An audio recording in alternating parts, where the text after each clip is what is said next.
We are live on Facebook and we are live on Instagram. I'm just gonna double check if there isn't an echo on the group. Just bear with me.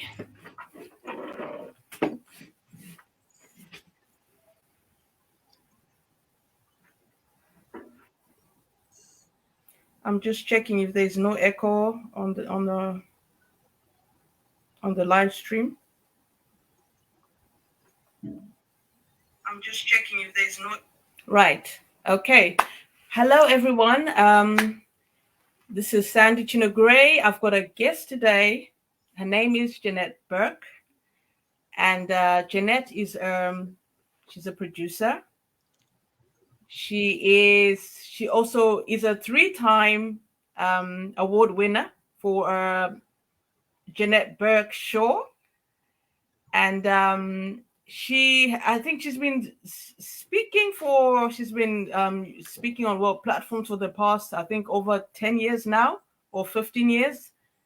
And Jeanette is going to be sharing with us the 3 ways to wow your audience as a speaker on world stages. So I'm going to let Jeanette on the floor. Jeanette, introduce yourself and let us know how you get to start to be in this niche that you are in. Okay, thank you, Sandy. Thank you for having me. I am Jeanette Burke, and the show that I produce is Jeanette's TV, and we also have Jeanette's TV podcast. We are starting season 11 tomorrow, and we've had over 500 aired episodes featuring A-list celebrities, thought leaders, game changers, influencers, and experts on lifestyle topics. And yes, I have been in this business a long time, so I'm a media personality, mentor, and trainer. I have done a lot of speaking over the years. And my real thing is I put people in the media, not just on my show. But actually, what I really do is I get them ready to be taking these grand media or speaking spots. So it's one thing to get these opportunities, these golden opportunities for publicity and exposure. It's another thing to make sure they actually work for you as an integrated part of your marketing and get results. So we have to be prepared for that. So actually, that's part of what I want to talk about today. But you did ask me, how did I get started in this? So I'm going to answer you. I've been in this business over 20 years. I originally started out as a publicist with a boutique PR firm in Toronto, Ontario, Canada. Okay. I basically moved from behind the cameras to in front of them because I had put myself on my own media and speaking tour. And as a result of that tour, I did guest appearances first. And I guess I did so well on one guest appearance that after I finished, the host of the show and the producers of the network asked me to join them as a regular contributor monthly.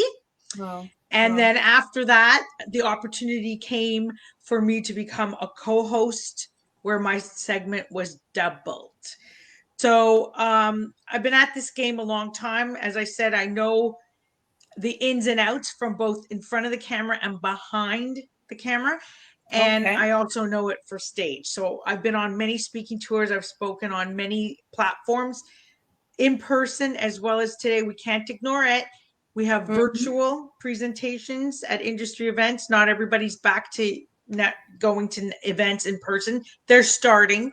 So it's not enough to just be good as an in-person speaker on stage. You also have to be good on camera because today there are virtual platforms, and often these in-person events have 2 ways of attending. You can attend live in person or you can attend virtually. So that's going to necessitate a speaker today to be good in person on stage and be also good on camera. And that's where my tips are going to really come in handy. Great, amazing. I'm looking forward to those tips. Really looking forward to it. You can take over the flow, Jeanette. Do you have any questions you want to ask me? I will ask you as we go. Right now, I don't have Okay. questions, but Okay. So I'm you want me to ready take to over the receive. floor. So I would like to say, first and foremost, that you need to be prepared for these opportunities. And I feel that sometimes we don't prepare adequately. Maybe we leave it to the last minute and we start winging it, which is a sad mistake, because when we do that, whether we're speaking or whether we're going to be interviewed in the media, if we don't know exactly what we're going to say when in the allotted time frame that we're given, because it's not like you have hours, you have a certain amount of time as a speaker or as a media guest to really present yourself. And in that time, you're either going to make it or you're going to break it. And what do I mean by that? I mean, with what you're saying and the way you present yourself, people are either going to lean in and love you and want to know more about you, or they're going to be like, yeah, no, I don't like what I'm seeing. I don't like what I'm hearing. I'm out. And you've lost them, right? So the thing is, to be really great as a speaker on world stages, preparation is key, but preparation needs to be divided into 3 parts. One part, what you're saying or your message. The second part is the delivery and how you present it. And the third part is, what are you doing to help the speaking bureaus or the event organizers that are booking you as a speaker, right? Because it has to be a win-win situation. So let's go back to point 1, which is the actual presentation. Okay. So that presentation has to be done quite well. And as I said, you only have so much time to give it. So you need to look at really, what are you trying to say here, right? What are your key points? And I see this a lot when, I work with entrepreneurs and coaches and consultants and content creators and book authors and speakers who come to me because they have a disjointed speech. What does it mean, a disjointed speech? It means that the content doesn't flow well, or that the points they've chosen to discuss are really not the most relevant or newsworthy or exciting or captivating or alluring points that keep the audience glued. And yet, when you're a guest on a stage as a speaker, your job is to slay it with the most relevant, enticing, intriguing topic and the way you are speaking it, to keep that audience engaged while you're throughout your entire presentation. You don't want to have them at hello and then leave you, right? You want them there for the entire duration of the speech. So that means you have to start strong, right? So how do you start strong? You have to have a captivating topic or a headline or a hook that entices them to want to know more about what you're going to say in this speech, right?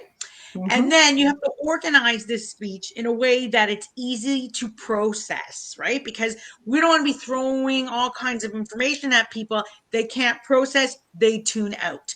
Your job as a speaker, or even when you're being interviewed as a media guest, is to keep that audience glued to you and to give them useful, relevant information that can have some kind of effect on them, right? They want to walk away with something. Usually, it's the benefits of what you're saying, right? That can somehow better their life, because that's what it's all about. When we hear speakers, when we hear TED Talk speakers, when we hear people being interviewed, we want to be able to do 2 things. Number 1, resonate with them and their story, and then get something useful or tangible or meaningful or beneficial out of that speech that can somehow help us change our life, whether it's in business, whether it's personal fulfillment, whatever. There has to be something to it. So we start with a really good headline. Okay. And when we write our speech, see, this is where a lot of people go wrong, speakers who come to me, because they're trying to write a speech and create a PowerPoint succinctly at the same time. And I'm not a pro fan of that. I say write your speech first and then go back and figure out what's going to be in the PowerPoint. So I believe that you should start with your ending first, your closing, not your opening. Okay. Because the speech is really devised three key points to a speech, or 3 key elements to a speech, right? We've got our opening, which has to be our zinger. Our closing also has to have a zinger and a summary of what we're saying. And then we may have like 3 or 4 key points that we want to make in the speech and build them up, right? Get that foundation done first. Start with the end, go back to the beginning, and then write your 3 points out, your 3 key points and your sub points after that. Okay. And then here's another thing. Don't write it all out in sentences. That's a big mistake. You don't need to do that. You need to do it point form and you need to have that structure. Once you have that structure, you can sort of figure out, like as you rehearse it a little bit, how much time it's going to be. And you're going to know right away if you fit that time slot or you do not fit that time slot. Then you need to sort of cut it down, right? Mm-hmm. Because these events are pretty, particular. They want you to stay to that time frame because you're not going to be the only speaker on the stage that day, right? Yeah. Mm-hmm. And the thing is, in the order of which you're presenting, you could be following somebody phenomenal, or you could be following somebody that was the pits. Either way, you're going to have to get the energy level back in the audience to focus on you and your talk, because they may not be there to hear you. They may not be terribly interested in what you have to say. They might be there for another speaker. So we call this piggybacking, right? Making sure that you piggyback off of another speaker, whether that speaker was good or whether that speaker was not good. Mm-hmm. So it all boils down to how you structure that speech. And then how are you giving that speech? So are you using a PowerPoint? Do you need to use a PowerPoint? These are key questions to ask. Sometimes using a PowerPoint is actually not good, right? Because the audience focuses on the slides instead of you. Mm-hmm. And it's better if you can just talk to, like, you're a speaker, you're an orator. You should be talking and connecting with the audience. So ask yourself, do I really need a PowerPoint? Okay. If the answer is yes, then you need to organize that PowerPoint in such a way that it doesn't go over time and that it coincides with the outline I gave you, the structure for the speech. Okay. And here's where also a lot of speakers go wrong, because they start packing in too much stuff. They're all over the board. Nobody can follow them. Their PowerPoint's a mess. They have too many points. It's always to go less is more. Mm-hmm. Take the minimum and use good imagery. And if you're going to use a PowerPoint isn't just for words or points.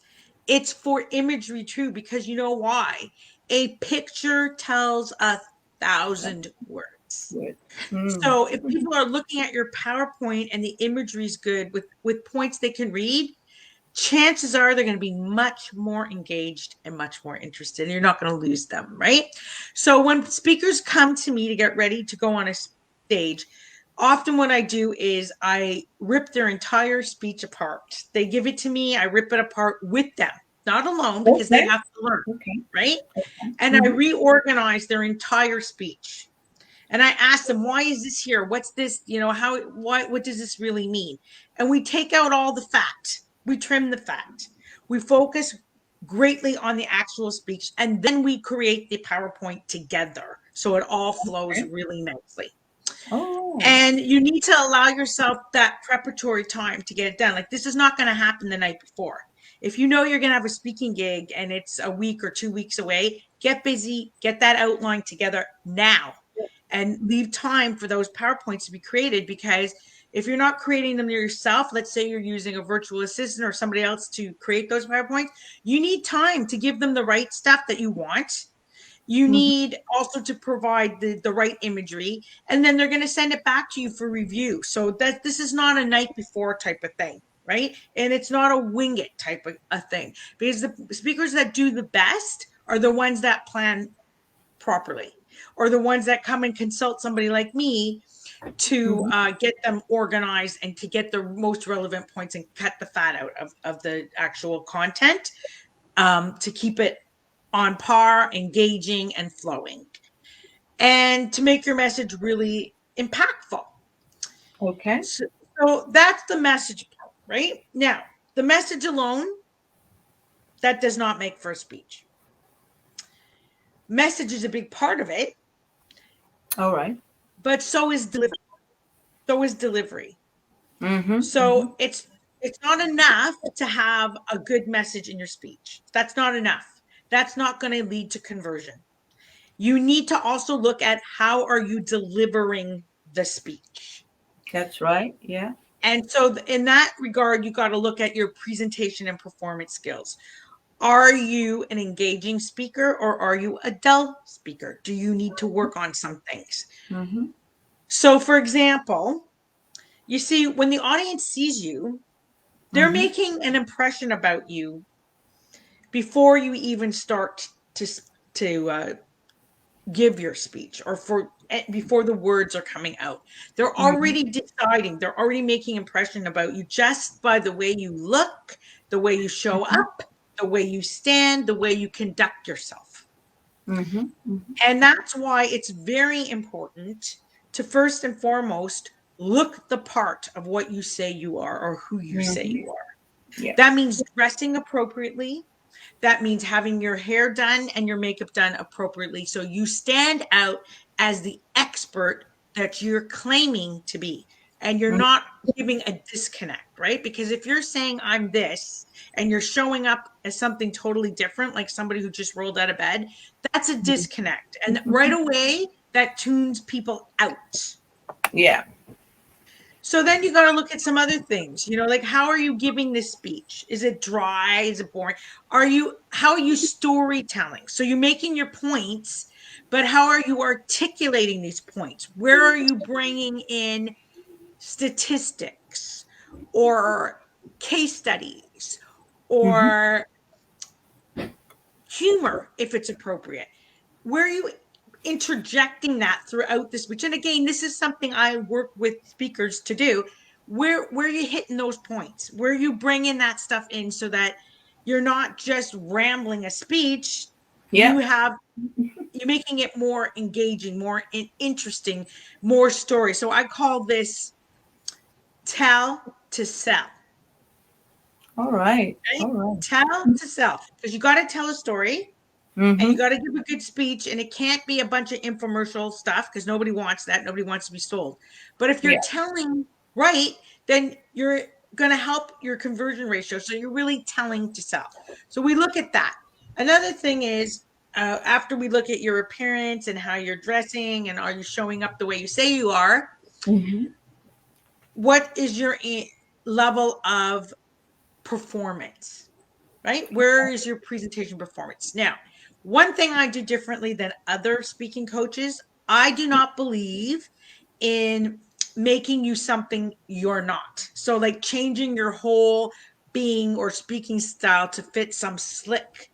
No, you have to work with what you've got. You have What to you be have. natural. You have to be authentic, because if you're not, then people will not believe in you, right? They'll notice that you're being inauthentic and they're like, yeah, not buying it, right?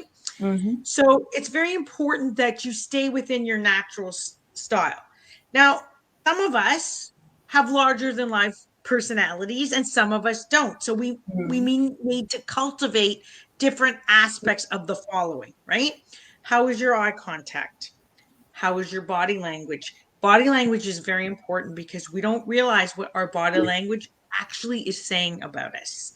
When we're not standing properly, when we're not using our hands properly, when we're not using different forms of vocal variety and tonality in the way that we're expressing ourselves, when we're not, moving from like a hard or enunciated point to a softer, bring me in type of point. We don't realize how important all that really is, but it is, because you could be standing on a stage and the Yeah. stage is very big and you look like a little munchkin, right? You're not bringing it. You're not, right? Yeah. So you have to look at your presentation and your delivery and your style. And what I like to do when I work with speakers is not make them into a different style that's completely an alter ego to them, but rather harness the positive parts of their style already. So capitalize on your strengths. Mm-hmm. And then when you have weaknesses that need to be dealt with, we will work with you on that. But it's not to make you something that you're not. It's to Yeah, enhance. And you need to enhance because you have to feel comfortable in your own skin when you're performing, that's right? right. But you do also have to make it an experience for the audience. That you have to get them in with you. It's like an experience and it's a journey. You want them to basically feel like the words you're speaking are like pearls falling down. And Mm-hmm. they want those pearls. They want you. They want more of you. And really, the other thing is that you have to remember that your speech and how you give it and deliver it in the style that you're performing it, it's just a glimpse into you, right? Because this could be the first time somebody's hearing you or even knowing of your name. So if you go to a speaking gig with the intention that you're going to close everybody in the room or convert them into a client, you're going to be sadly disappointed because that doesn't work that way. Your job is to be good enough that they have, after they've had this taste of you, they want more of you and they want to get into your fold, into your community. So this Mm-hmm. is why at the end of the speech, you need to have a strong call to action that enables them to join your community, whether that's getting on your mailing list, whether that's getting into your Facebook group, or maybe claiming a downloadable giveaway off your website, something that gets them in the fold that you can start working them up to marketing to them, sending them your e-sign or what have you, and getting them to be a client, right? But it may not happen right after they hear that speech. They may need a few more points of contact and a few more more information from you. So your job isn't necessarily to close them at the speech, although it's nice if that happens. Yeah. It's more about getting them in the fold. And it's also to be aware that the old style of speaking, where you'd make this speech and then this huge pitch on your offer, that Mm-hmm. is not working anymore. That's not what people want. They don't want to come to these speaking events and be pitched one speaker after another. It's got to be a lot more self-sell and a lot more educational than Mm-hmm. salesy. So that's my second point. My third point is that when you're dealing with speaking bureaus or event coordinators who are looking to book for these events, you have to have something to bring to the table because they want to see a win-win situation. Mm-hmm. So things like, do you have a book? What kind of deal are you making in lieu of your speaking fees? Are you going to just charge a speaking fee? Are you going to not charge a speaking fee? Are you going to use your book sales? Like you have to figure all this stuff out first before you accept the opportunity because it needs to be negotiated upfront so there's no surprises when you're doing your speaking gig. And you can't assume things. It has to be spelled out. Okay. So I really, advise on that. Like, hey, what are your speaking fees? What do you want? What are your expectations of the event? If Mm-hmm. you're going there with the sole intention that they're going to provide all the people for you and you're just going to reap all the benefits, that's probably not going to work out so well because that's all about Mm-hmm. you. But Yeah. speaking today, it needs to be a win-win situation. So what can you do to help them bring attendance, right? Because they look for that. They look Absolutely. for what's your social media following like? How can Mm-hmm. you help them promote it? How can Mm-hmm. you bring in guests? How can you help put bums in the seats? They look for that. And they Mm-hmm. choose speakers based on that, right? And then the next thing they look at is how interesting is your talk going to be? And how relevant is it going to be? Because that will also bring in attendees, right?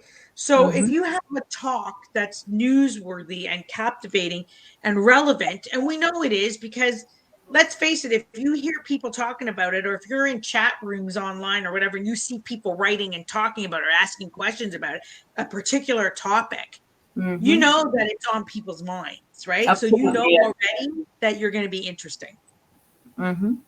or at least your content will be. And then, of course, the rest is on your delivery and your performance, which can be worked on. Right, right. So is there some things you want to ask me? Because I didn't realize that I was, I thought this was an interview more than me giving a masterclass. Okay. I want to ask you, what is the reason why we have to start from the bottom Why and start go with the to the top? closing as opposed to the Yeah, opening? yeah. Okay. Starting with the closing. Because the closing is where you remind everybody what is the main things that they should be taking away, and you give them something to think about that they want something more. So you should start there, and then go do your opening afterwards, and then do the body. Okay, okay. All right. One thing that you mentioned that really captured me was that when someone gives you a platform to speak, it's also about what are you bringing to the table. Like it's not just the host's job to like advertise the speaking gig. When you are when you're invited for a speaking gig, you also need to take the chance to advertise it. So I thought that was really incredible because I think some people don't realize that it's not all up to the host to do that work. That is So correct. That is yeah. correct. So again, we're in this to win-win, right? And it's a shared Mhm. experience. You need to promote it too. You can't expect them to bring all the people and do everything for you. Mhm. Even if it's an opportunity where you're paying to be on that stage, because let's face it, today there are charge outs to be a speaker on a stage. Yeah. You need to do your part. And here's the other truth of it: when you are promoting yourself as being a featured speaker on a platform or an event, you're also promoting you. You're Mhm. promoting the event, but you're promoting you. And so That's right. that's lending credibility. It's building your credibility. It's building your like and trust factor. It's That's drawing right. attention to you. It's elevating your status. Great. Thank you so much, Jeanette. I've just been taking notes of what you're saying, so I'll just round off some of the things that you mentioned. You mentioned that we need to be prepared. That's the first thing. And what are you going to be saying? The topic. What are you going to be saying? The delivery. Your delivery is very important. The way you deliver your message, because you can have a very good message, but the way you deliver it, and how are you helping the people? How are you going to be helping the host to fill up the event? And you also mentioned that we need to start with we need to start strong. We need to have a captivating headline and the topic that will captivate people's attention. And how relevant is your topic? Yeah. So And thank you before I so go, much. before I go, I would like to mention two things. One is a bonus point that today Mhm. you're going to have to be comfortable on video, Mhm. meaning you got to be good on video, because many speaking gigs today are virtual, or they're going to require to have a camera there. So if you're not comfortable on camera, you need to get comfortable on camera. And that may require some media training, which I do for speakers and for people who want to be in the media. So again, you got to be comfortable on camera. You got to be good on camera too. So it's not enough just to be good in person. You've got to have both today.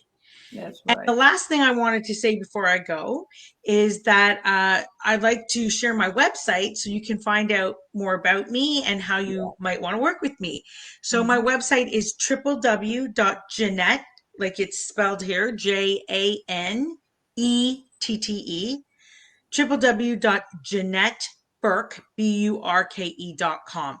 If you go to the website, you will see all my offerings for media training and mentoring. I have a one-to-one offer. I have a group program called Jeanette's Media Training Academy. We're filled up now for the fall cohort, but we're already taking names for the winter session, which will be starting in the new year.